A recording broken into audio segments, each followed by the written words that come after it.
Solo en la escritura está nuestra gran seguridad.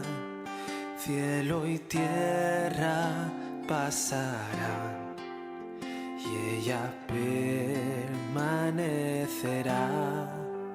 Solo viviré por fe.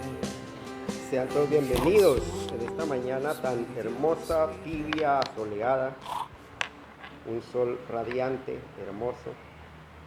Y me llamó mucho la atención de una frase que dijo Alonso ahorita, y es que la convicción del corazón produce acción, una acción. De acuerdo a mi convicción, así actúo. Pero cuando hay un corazón tibio, pues somos, como dice la Escritura, una ola que lleva el viento de aquí para allá y de allá para acá, espumando su propia vergüenza. Hace 8 días hablábamos acerca de, ¿quién me acuerda un poco de qué hablábamos hace 8 días? El domingo, el último domingo del año. Hablábamos acerca de dos cosas, de fe y de santidad. ¿Cierto? Fe y santidad. ¿Cómo está tu fe? ¿Ha crecido tu fe? Era la pregunta. Porque de esa fe depende también nuestra santidad. Y de esa fe depende también la convicción que haya en nuestro corazón. Y algo natural y normal dentro de cada ser humano es que siempre empieza un nuevo año haciéndose propósitos. Unos hacen propósitos materiales porque, pues dice la Escritura que solo piensan en lo terrenal, no han sido modificados, no han sido transformados todavía.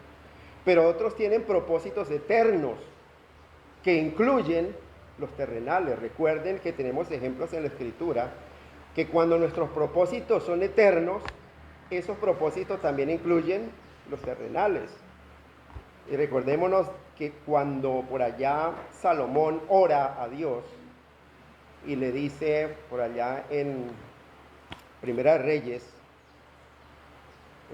Reyes, capítulo 3, versículos 7 y 9, versículo 8 y 9, le dice, mire, este siervo está en medio de tu pueblo al cual tú escogiste. Y es un pueblo grande que no se puede contar ni numerar. Y él estaba consciente de que estaba frente de una nación enorme. Y le dice, da pues a tu siervo un corazón entendido para juzgar a tu pueblo y para discernir entre lo bueno y lo malo. Porque ¿quién podrá gobernar tu pueblo tan grande? Y nosotros miramos que en esa oración y en esa petición de Salomón estaba solamente un propósito eterno. Él hubiera podido decir, bueno, yo quiero ser como mi padre, un rey invencible, un rey que pudo mantener la paz en todo el territorio. Yo quiero ser un rey rico como mi padre, que me respeten. Él no pidió nada de eso. Él se preocupa por querer agradarle a aquel que lo llamó a su servicio. ¿Y cuál fue la respuesta de Dios? Le dijo, mire, dice la Escritura que a Dios le agradó esa petición de Salomón. Y dice, le voy a dar eso que me pediste y todo lo que no me pediste.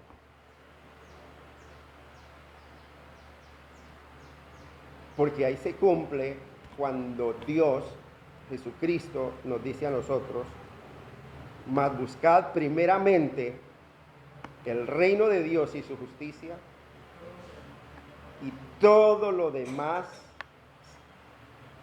vendrá por añadidura. Pero es necesario tener una convicción en el corazón. porque de la abundancia del corazón habla la boca. De la abundancia del corazón habla la boca.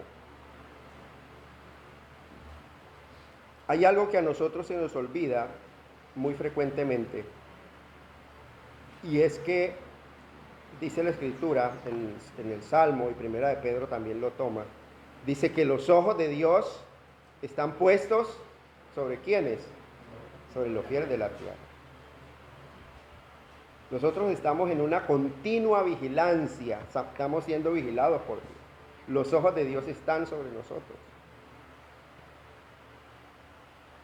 Y hoy vamos a hablar un poco de eso. Vamos a retomar un salmo que ya había estudiado y vamos a tomar un texto de allí, 2 versículos, y nos vamos a centrar en esos 2 versículos. Y es del Salmo 32. Hoy no voy a tomar el Salmo 53 porque no lo terminaría hoy. Salmo 32. Ya estamos ahí, Salmo 32. Y vamos a leer 2 versículos nomás del Salmo 32. Y vamos a tomar el versículo 8 y el versículo 9. Y dice así la bendita palabra de Dios. Te haré entender y te enseñaré el camino en que debes andar. Sobre ti fijaré mis ojos. No seáis como el caballo o como el mulo, sin entendimiento, que han de ser sujetados con cabestro y con freno, porque si no, no se acercan a ti. Bien, vamos a orar.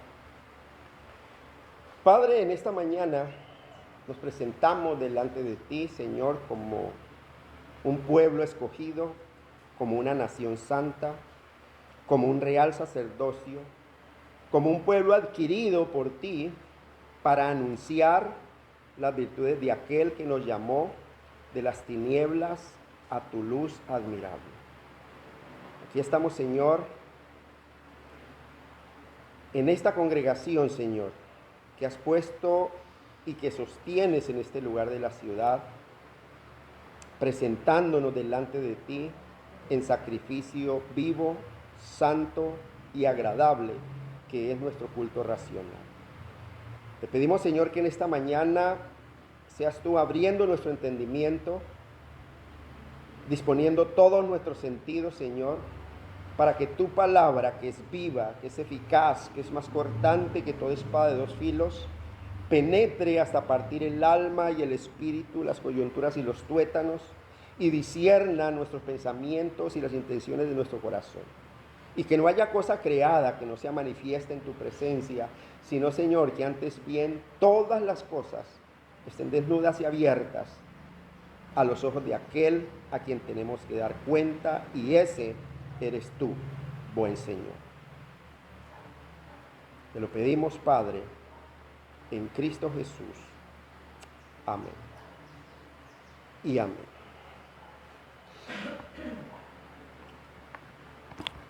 En esta mañana bien especial yo quiero pedirle que tome su Biblia en su mano y la levante. Usted tiene Biblia, ¿cierto? Eso, mire, qué bien, qué bonito. Esto debe formar parte de nosotros. Y esto es lo que Dios utiliza, ¿para qué? Para hacernos entender y enseñarnos el camino en que debemos andar. Esta Biblia que usted ha traído hoy, esa Biblia que usted no ha dejado allá en su casa empolvándose, arrinconada, sino que la usa porque es la palabra que Dios le dio para manifestarse a través de ella.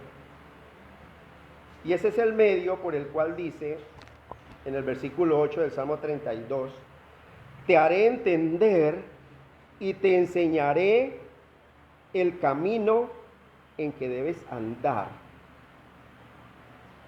y sobre ti fijaré mis ojos. Mire lo interesante. No es una cita aislada que Dios, o un texto aislado que Dios tenga allí. Nosotros observamos a través de la Escritura que Dios dice en su palabra que Dios está arriba en el cielo, Salmo 14:2 y 53:2, mirando ¿a dónde? A los habitantes de la tierra. Está mirando a toda su creación, porque Él hizo su creación y la gobierna, porque Él hizo la creación y la sustenta. No es como muchas religiones andan diciendo por ahí en las calles, que Dios hizo su creación y ahora el que gobierna es Satanás. Es ilógico. ¿Cómo Dios va a hacer algo y lo va a entregar en manos del enemigo? Dios sustenta su creación, Dios gobierna su creación, Dios vigila su creación. Y más a nosotros que somos su especial tesoro. Por eso es tan puntual diciendo que los ojos de Dios están sobre los fieles de la tierra y sus oídos atentos ¿a quién? Al clamor de ellos. Por eso la importancia no solamente de que usted aprenda y entienda ese camino que Dios le ha puesto para que ande, que conozca ese camino, que conozca a Cristo, que es el camino, sino que entienda acerca de la necesidad que tenemos cada uno de nosotros de orar siempre y no desmayar. De orar siempre y no desmayar. Eso produce en nosotros algo que hablaba Alonso esta mañana. Produce en nosotros ¿qué? Convicción. Produce en nosotros una convicción tal que podemos andar por ese camino y nada ni nadie nos va a hacer torcer de ese camino.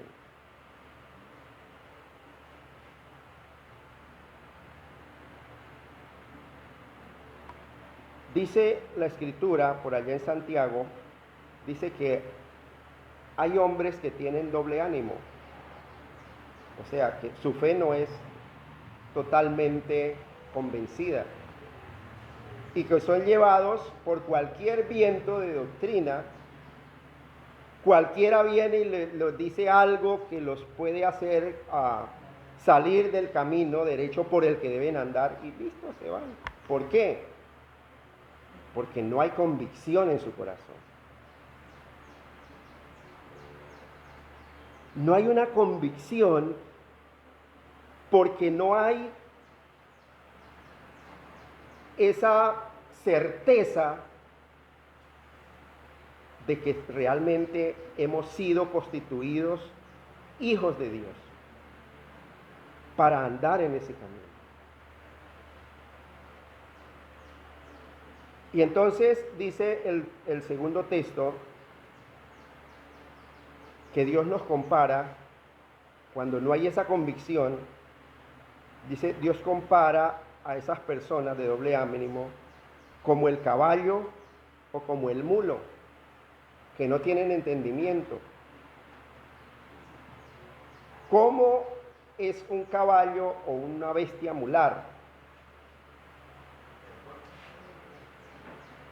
Para que anden por un camino hay que colocarles un freno y una cuerda y jalarlas, o el que va encima direccionarlos con el freno, y son gobernados por otro porque no tienen entendimiento.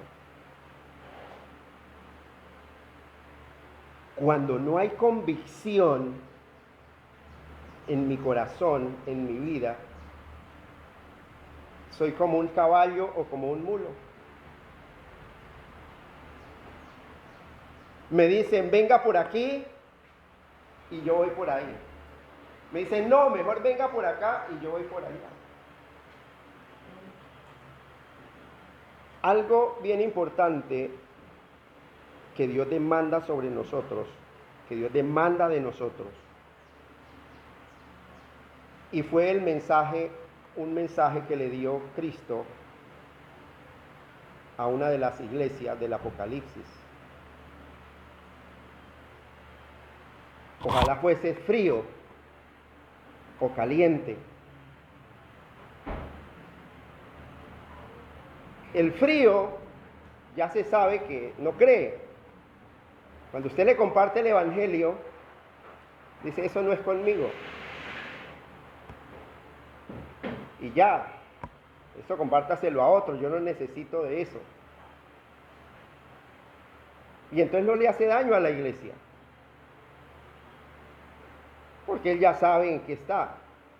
Por eso Dios dice, ojalá fuese frío o caliente. El caliente es aquel que habla la parábola del sembrador, que dice que la semilla que cayó en tierra buena y que recibe la palabra con gozo y crece y da fruto, y ni los vientos, ni el sol, ni nada va a dañar esa semilla.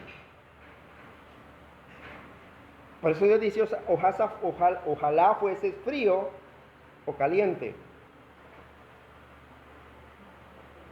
Pero cuando eres tibio, pero si eres tibio y por cuanto eres tibio, dice,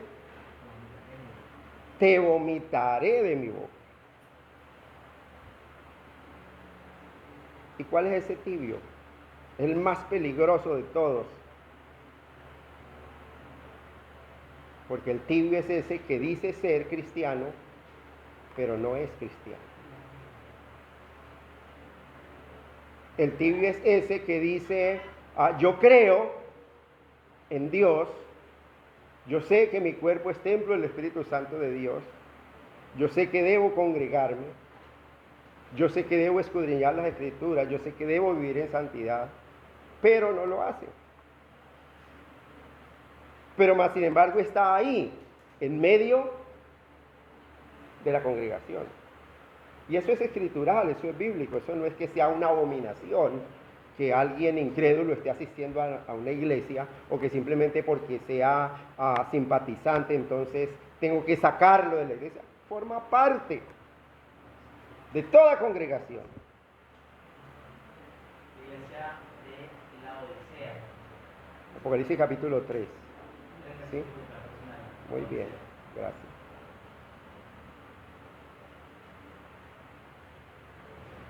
Nosotros aquí en la congregación no somos santos. La iglesia no es un museo de santos. En ninguna manera la Biblia habla acerca de eso. Porque los sanos no tienen necesidad de médico, sino ¿quiénes? Los enfermos. Pero esos enfermos que estamos aquí en cuidados intensivos, seguimos las recomendaciones del médico. Y nos cuidamos, como dice la Escritura, dice, cuida tu salvación con temor y temblor.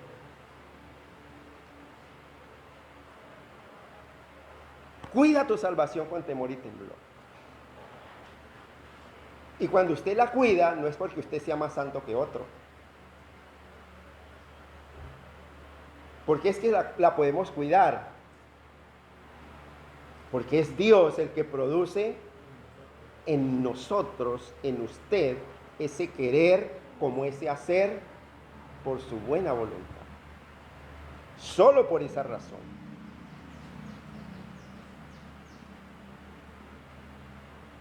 Por eso es tan importante que usted valore esta palabra que le ha sido entregada. La Biblia dice que esta fe, esta palabra, nos ha sido entregada a nosotros. Judas, versículo 3, dice esa fe que nos ha sido dada a nosotros los santos. Santiago dice, esa palabra que nos ha sido implantada. Esta palabra. Que sirve para la salvación de nuestras almas, dice la Escritura.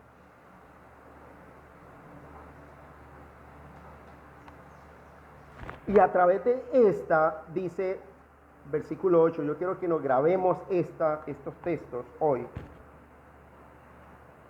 Es donde Dios le dice a usted, te haré entender y te enseñaré el camino en que debes andar.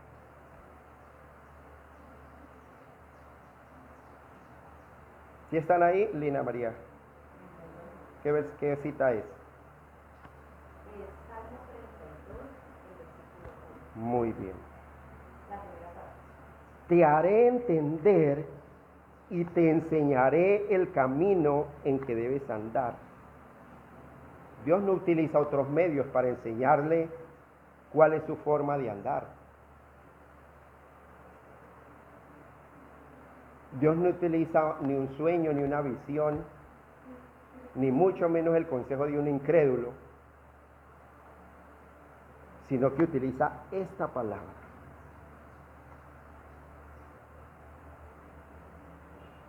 Y hay algo que acompaña esa promesa que dice, mire, y yo voy a estar pendiente de usted.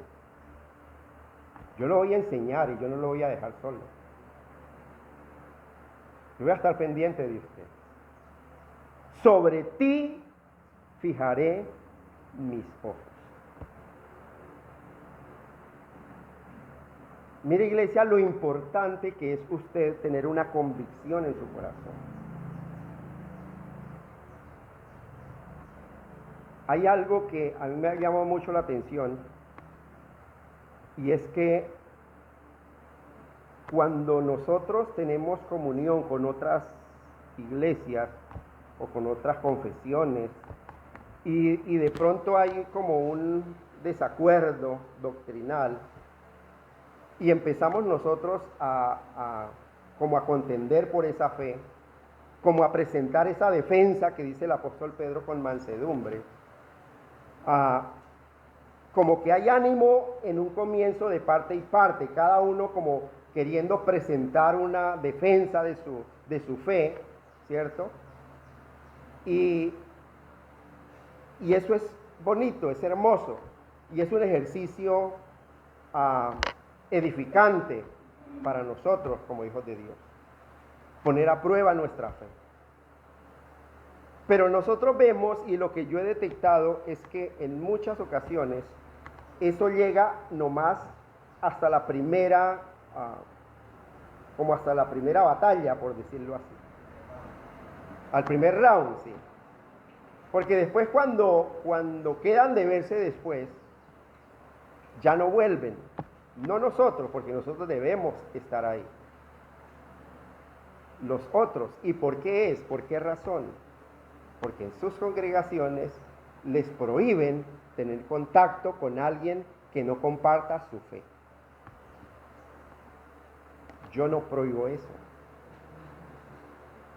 Porque usted debe tener tal convicción, como dice la Escritura, que usted haga que ellos se conviertan a usted y no usted a ellos. Que usted debe tener tal convicción y tal certeza escritural para defender la fe, que ellos llega el tiempo, si perseveran, ya no tienen argumentos para defender su error.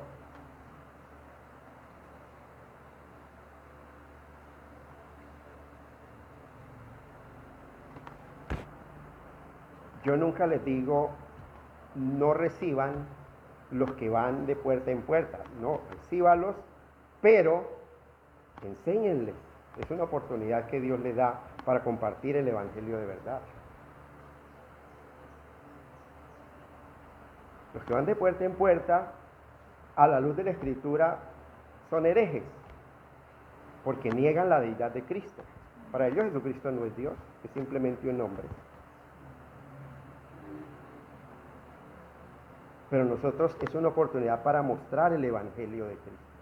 Si soy débil en la fe, me voy a dejar convencer. Y voy a decir, oiga, ellos como que tienen razón.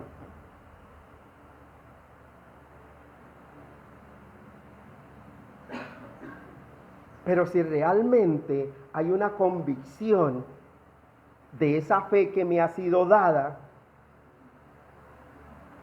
y Dios está allí respaldándome, porque he tenido una sana disciplina de escudriñar esa palabra, entonces puedo presentar buena defensa del Evangelio con mansedumbre ante todo el que demande razón de la esperanza que hay en mí. ¿Cuál es mi esperanza? ¿Cuál es su esperanza? Mi esperanza es que voy a estar con Cristo, que Él es la resurrección y la vida, que después de muerto voy a estar con Él toda una eternidad. Esa es mi esperanza.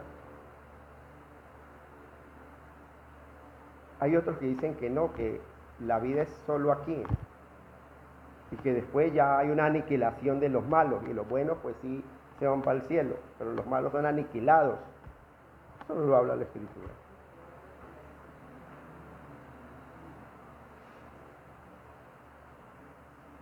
Por eso algo que usted debe entender es el anhelo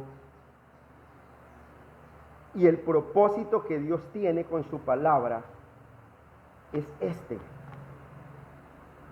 Te haré entender y te enseñaré el camino por el que debes andar.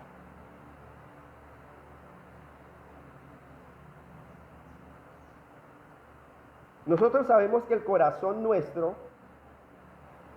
es bueno. No. Por eso cuando yo caigo no debo echarle la culpa a nadie. No, es que yo me descarrié porque Alonso se puso a darme consejos malos y entonces donde él no me hubiera atravesado yo no hubiera caído. Pero el culpable es él. Yo iba por un camino recto, pero él se me acercó y, hermano, mala compañía. Y las malas compañías y las malas conversaciones corrompen las buenas costumbres. Vuelvo a juntar con Alonso. Una mala influencia. Bueno, eso puede ser cierto. Pero también dice la Escritura que podrán dos personas que crecen distintas andar juntas. Claro. Y eso puede ser cierto. Pero ahí es donde se muestra la convicción de cada uno de nosotros. Yo no puedo decir, no, es que yo soy así porque me junté con Jordan. No, es que Linda es una mala influencia y entonces, no, yo con ella no. No, es que Leonardo no, ni para qué hablar de Leonardo, no. El saludito nomás. No. El mal, dice la Escritura, está ¿en dónde? En nuestro corazón. Y Dios se encarga de enseñarme el camino por el que debo andar. Y yo debo estar absolutamente convencido de andar por ese camino. Aún se me presenten tropiezos o aún algunos me jalen para un lado y otros para el otro lado. Mi vista y mis ojos deben estar puestos es en Cristo. No me pierdan el Salmo y vamos a Mateo capítulo 18.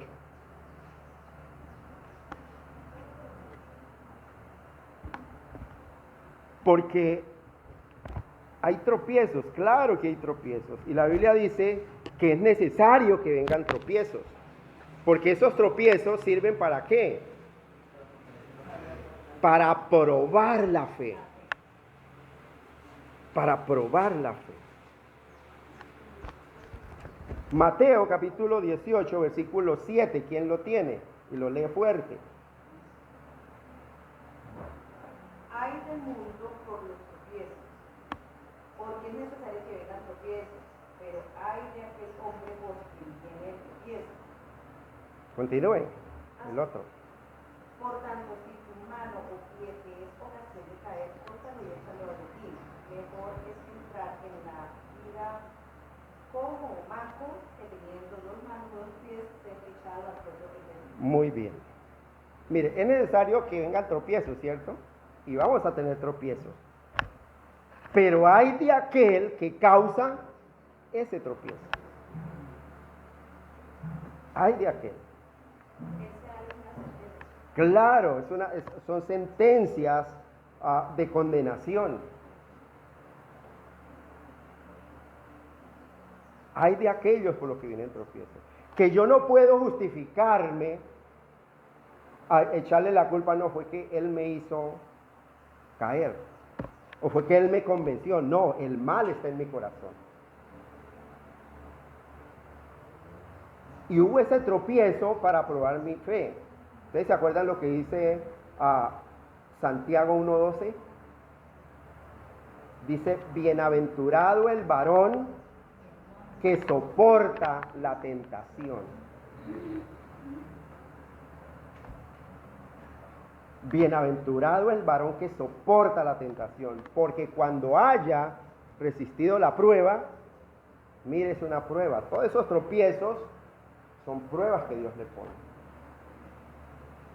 Porque cuando haya resistido la prueba, recibirá la corona de vida que Dios ha prometido. ¿A quiénes?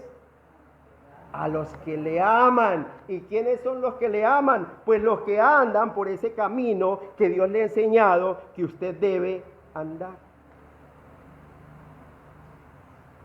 Porque el que me ama mi palabra guardará.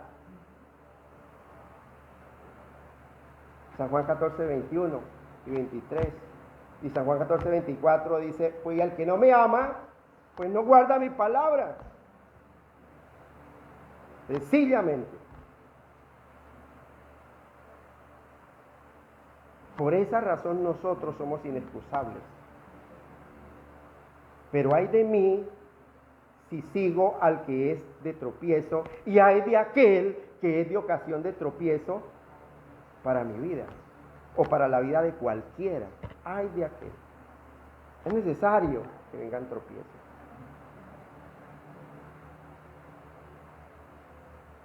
Porque ¿dónde estaría el triunfo? Y cómo podría haber dicho el apóstol Pablo, he peleado la batalla, he acabado la carrera, he guardado la fe, si no hubiera tenido ningún contratiempo, si no le hubiera tocado que enfrentarse a ejércitos enteros, a reyes que lo querían matar, a cuadrillas de sicarios que lo querían también matar. Él hubiera podido desistir de su fe.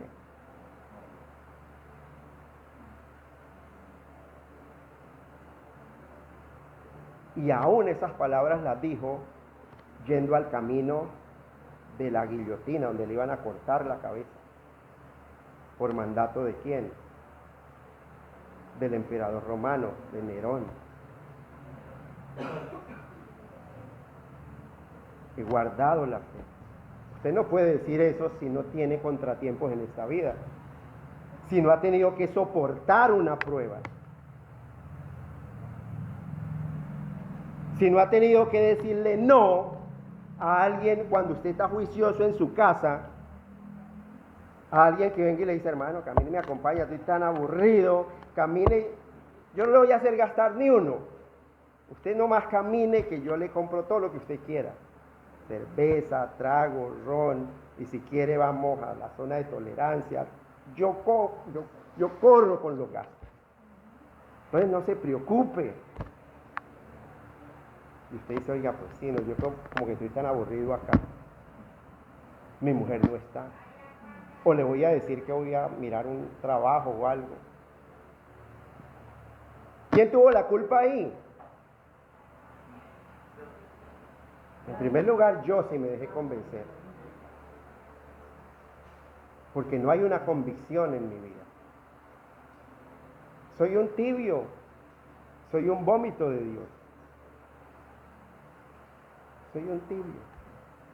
Pero también hay de aquel que está ocasionando ese tropiezo.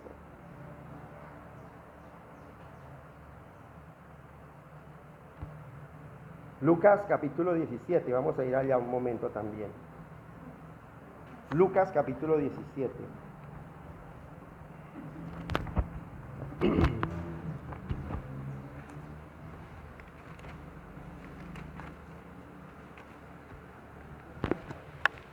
¿Ya estamos todos ahí?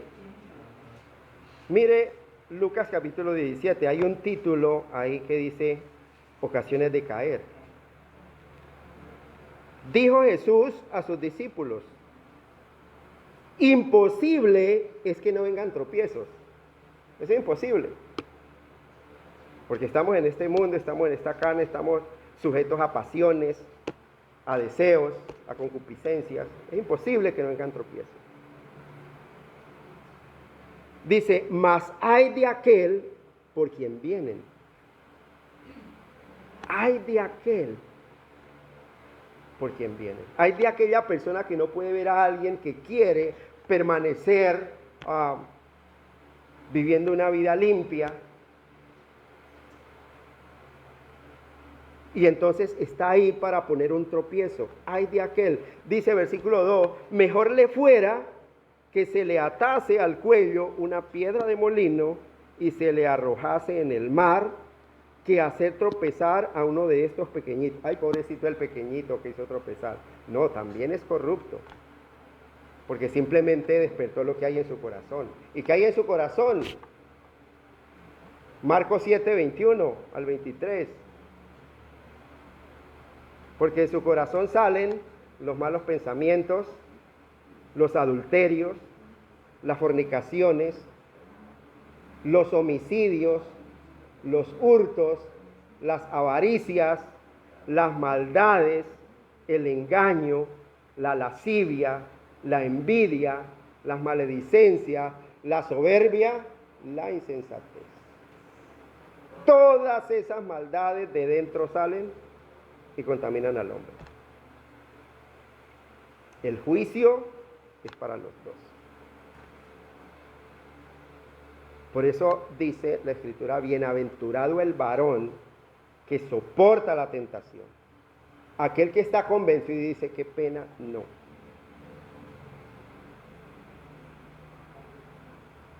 Y si está más convencido todavía de su fe y de ese camino que Dios le ha enseñado por el cual debe andar, además de decir no, debe hacer algo más. Y vamos a ir un momento a Romanos capítulo 16, a ver qué dice la Escritura. Romanos capítulo 16.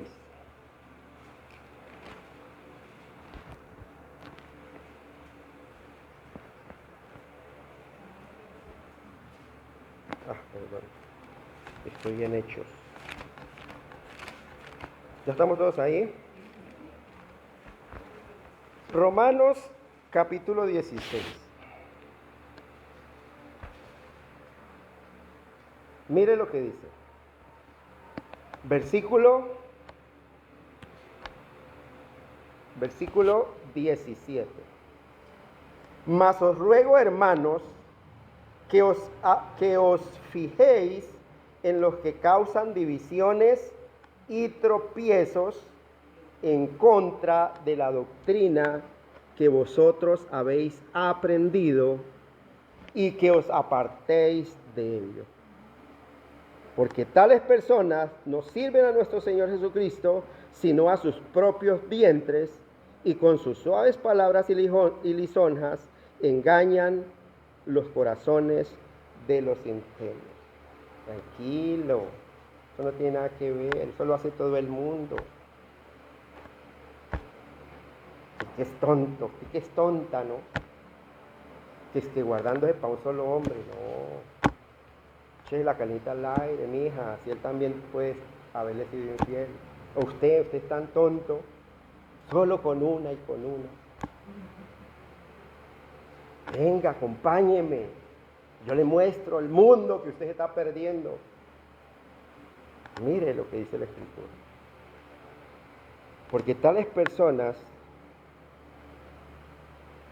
dice, no sirven a nuestro Señor Jesucristo, sino a sus propios vientres. Y con sus suaves palabras y lisonjas engañan a los corazones de los ingenuos. ¿Qué dice la Escritura? Apártate de los tales. Si hay una convicción del llamamiento que Dios me ha hecho para vivir para Él, de la abundancia del corazón habla la boca.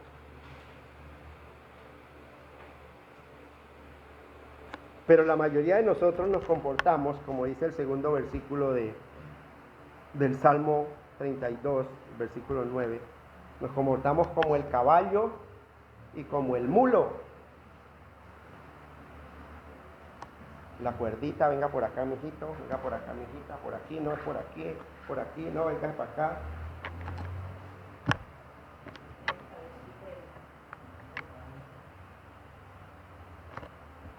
Sin entendimiento.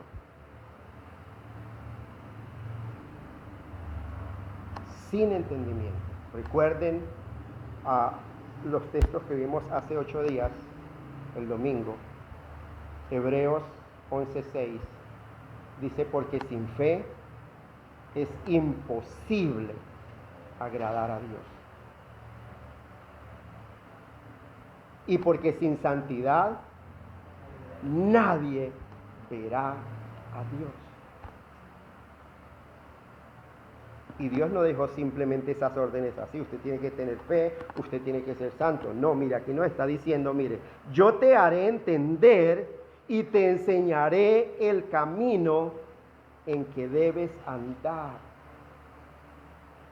Sobre ti fijaré mis ojos. Sobre ti fijaré mis ojos. Se nos olvida esa parte.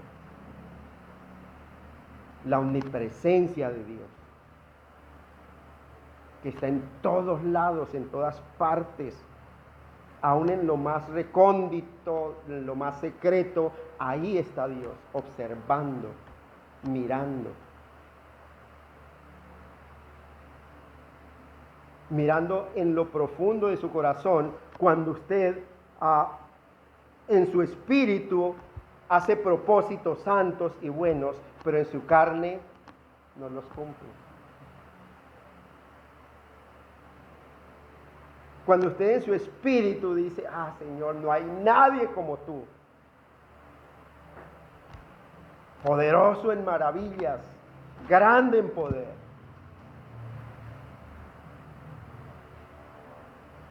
Y hay gozo en mi corazón porque estoy agradecido por tantas cosas que haces por mí. Y no me congrego.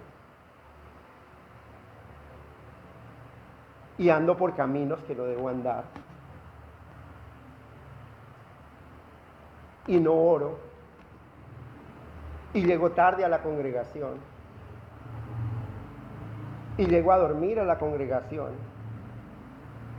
Y no traigo la Biblia a la congregación.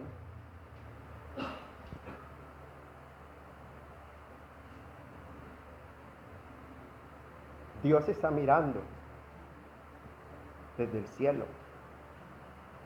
a todos los habitantes de la tierra.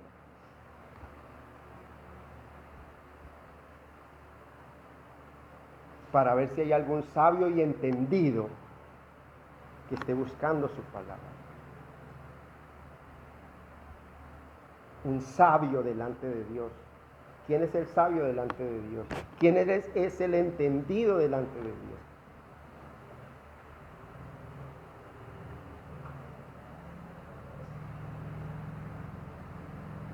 Y tenemos textos por cantidades donde Dios describe a los sabios, a los entendidos.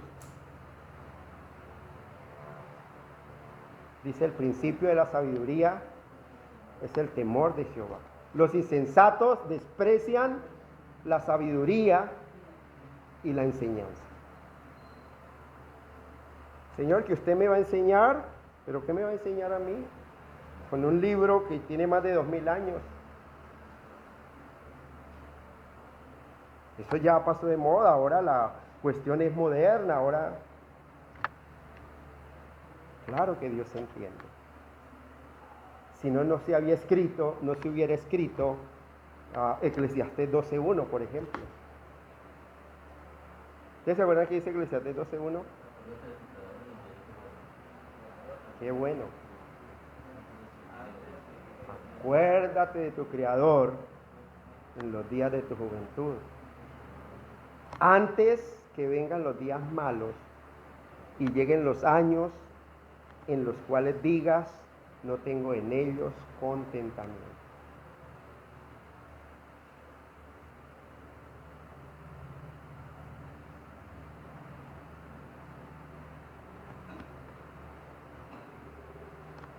Nosotros vivimos en un mundo, en una sociedad tan aborrecedora de Dios, que a lo bueno le llaman malo y a lo malo llaman bueno. Qué jartera ir un domingo a la iglesia. Qué jartera ir un domingo a la congregación. Yo mejor me voy para un río, para un paseo. Yo mejor aprovecho la visita de mi familia y me quedo con ellos en vez de invitarlos a la iglesia. Yo prefiero aburrirme solo en la iglesia y no aburrir a toda mi familia en la iglesia. Dice la Escritura, hay de aquellos que a lo bueno llaman malo y a lo malo bueno.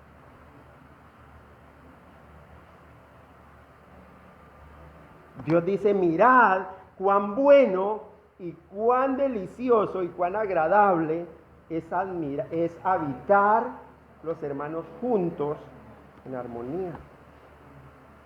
¿Por qué? ¿Cuál es la razón?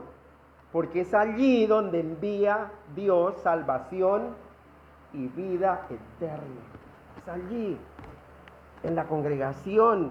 Esta iglesia, esta congregación, forma parte del plan y del propósito eterno de Dios para la salvación de su pueblo, de sus escogidos. Por eso la Escritura dice que Dios añade cada día a su iglesia los que han de ser salvos, los que no se quedan siendo cristianos a sus propias expensas. Y dicen, yo no necesito de congregarme, yo leo la Biblia solo en la casa, yo oro solo en la casa. Pero ¿será que esa oración es agradable delante de Dios? En ninguna manera. Dice la Biblia en Proverbios, dice, el que aparta su oído para no oír la ley, también su oración es abominable, porque no se sujeta a la ley de Dios. Porque quiere ser sabio en su propia opinión.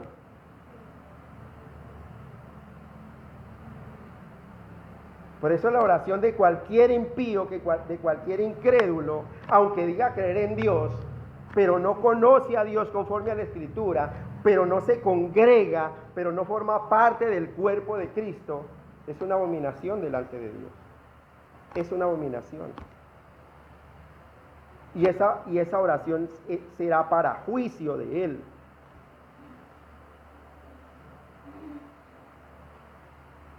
Solo hay una oración que Dios escucha del impío.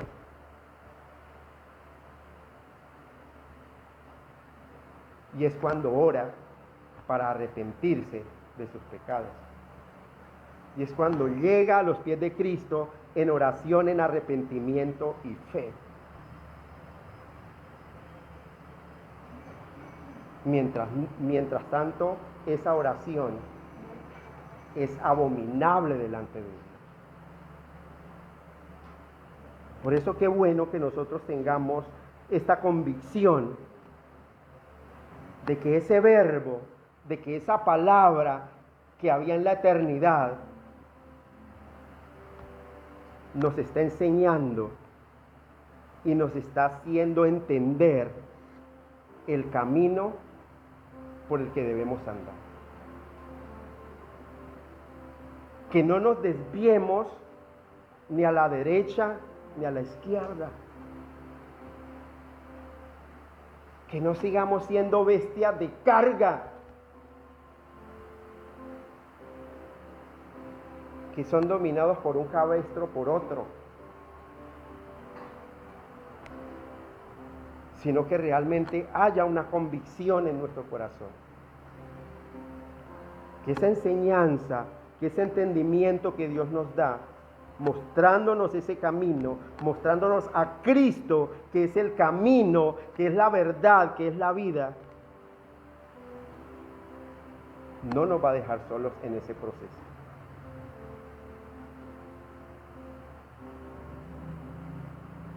Porque está diciendo, mira, sobre ti fijaré mis ojos. No se le olvide eso, iglesia. Si usted está andando por este camino, si usted está haciendo el propósito de andar por este camino, de entender este camino, los ojos de Dios están sobre usted. Los ojos de Dios están sobre usted. Y si es un hijo de Dios y anda en desobediencia, espere la corrección. Espere la corrección. Si no es hijo, tranquilo. Comamos y bebamos, que mañana moriré. Usted va a morir feliz en su pecado y nada le va a pasar, incluso hasta de pronto le van a hacer las cosas mejor. Pero dice el Salmo 37, su paga va a estar allá, en la eternidad.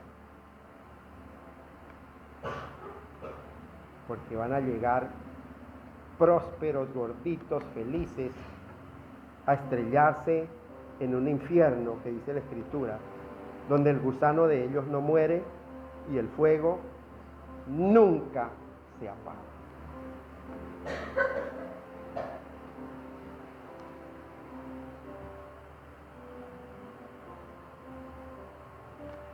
Dios, cada día de reunión, cada día que hay congregación, cada día que nos reunimos para celebrar un culto de adoración, de edificación, de glorificar el nombre de Dios, cada día de eso Dios nos está enseñando y nos está haciendo entender ese camino en que debemos andar.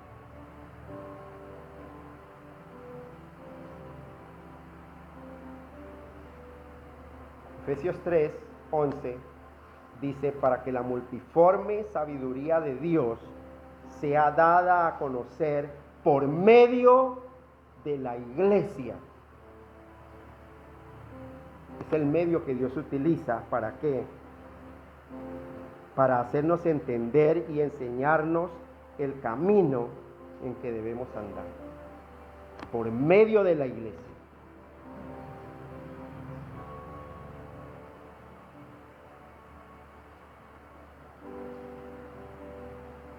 Apocalipsis 22, 16 dice, yo Jesús he enviado mi ángel para darles testimonio de estas cosas. ¿En dónde? En las iglesias.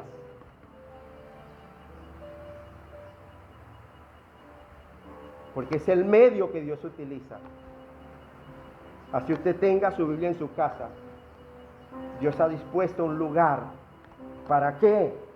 Para hacernos entender y enseñarnos el camino en que debemos andar.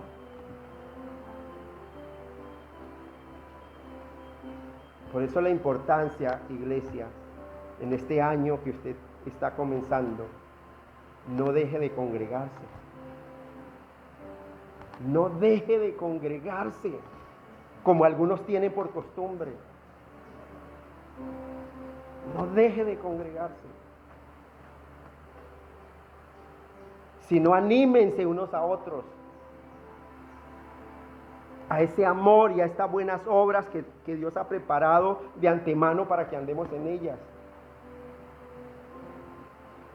Y tanto más cuando vemos que cada día aquel día se acerca. No dejemos de congregarnos. Alegrémonos con aquellos que nos recuerdan, mañana es día de culto. Madrugue, hermano. Llegue temprano. Alegrémonos con aquellos que nos motivan. Pero por el contrario, uno ve rabia, como desprecio, como ¿qué? Como que se cansa de que uno le diga, llegue temprano. Mire, es Dios. No es Pedro, no es Felipe, no es la congregación, es Dios quien ordena.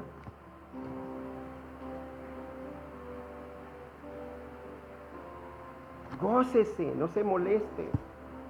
Gócese con aquellos que le acuerdan, con aquellos que lo amonestan, porque están buscando es su eternidad.